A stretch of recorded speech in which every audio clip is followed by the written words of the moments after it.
What's up, y'all? Y'all know what time it is. Your boy Easy, man. Gotta talk about Bozy Ennis. He clearly, for some reason, can't stand Terence Crawford. Now, y'all hold up before you go somewhere. Just listen to me and talk to me. Fair. I don't be biased. I tell the truth. You know, I don't know what's up with him or why. He never has anything good to say about Terence Crawford. But he has everything right to say about Errol Spence Jr. I just watched the Fight Hype interview when he talking about Crawford versus Spence fight, who gonna win. And you can clearly tell from the way he talking, he biased. He say if Terence start off slow, then he might be in trouble. I can agree with that. I can agree with that. But then he also says this: Errol Spence starts off the same way every time.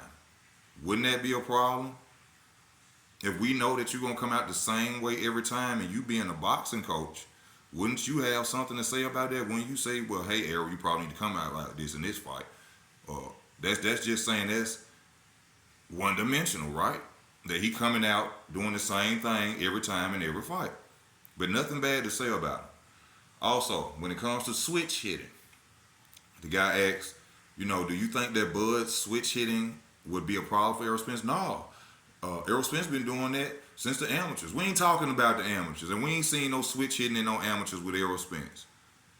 Every time they got something to say about Bud, he got something negative to say. Come on, bro. Be biased. What you don't like? What you go at Bud because you think Bud probably the weaker opponent for your son? We can understand that. You know what I'm saying? That would be smart. He lighter than your son. Your son really a 175 pounder coming down to 147. Because I remember a video when your son was standing up against this wall and this dude said, "Well, hey, Boots, what's your walking around weight?" He ignored it. "I stay in the gym. I ain't going to talk about that." Yeah, everybody know your son a 168 pounder trying to fit at 147, 175 pounds. That's why y'all keep rushing for them titles. That's why y'all keep rushing for them titles, bro. Then gonna also say this. Well, they ask, well, due to the fact that Terence Crawford is a switch hitter and your son is a switch hitter, who you think will come out victorious in this fight? Of course you gonna say your son. I got to respect that. That's your son. My son got power in both hands. We know what Crawford only get his power from. See, this is why people who don't know nothing about boxing, listening to these guys that's in boxing, and then you get an argument with them on Facebook or on your channel, and they quote one of y'all, you don't know what they don't know what they talking about. If you go back throughout Terrence's career, he done stopped people, stunned people with the right hand as well. Okay? I don't know why you got something so much. He just disliked the hell out of Terence Crawford. Your son already been blasted on $1 million worth of game where he got up there and lied, talking about they sent the contract to Bud. Y'all ain't sent nobody no contract because ain't nobody trying to pay your son no attention. He ain't offering nothing. One question to the fans out here. This ain't no hate because, hey, Bozy, your son finna get a lot of fans after Saturday night. Trust me. They going to run right over there to your son, and now they going to become Boots fans. So you ain't got to worry about nothing, okay? You ain't got to keep hating on the man. Who has your son fought?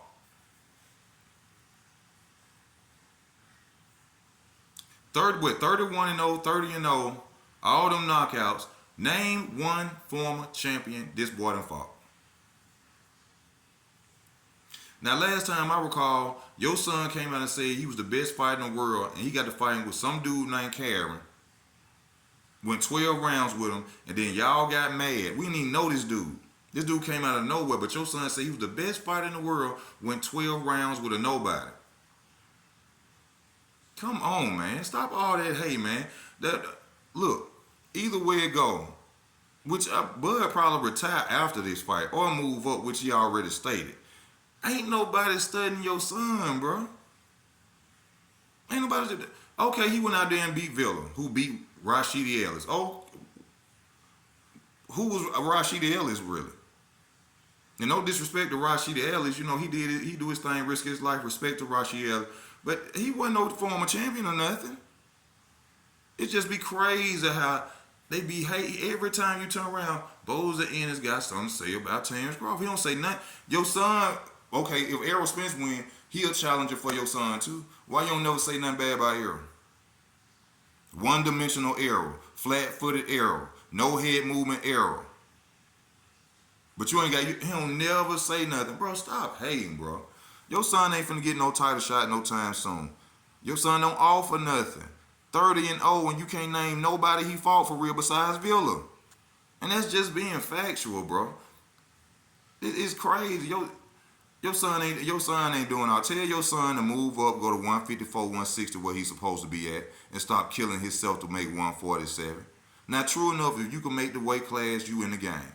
But everybody know your son too big. That's why y'all. Why you ain't fight? Why y'all didn't fight Virgil Ortiz? Why y'all ain't fighting Keith Thurman? Why y'all ain't fighting none of them old fighters out there who can give your son a real challenge at 147? Come on, bro. Cut that out. Stop all that hate, man. That's just my opinion of it. Y'all tell me how y'all feel about it in the comment section. This your boy Easy. I'm out.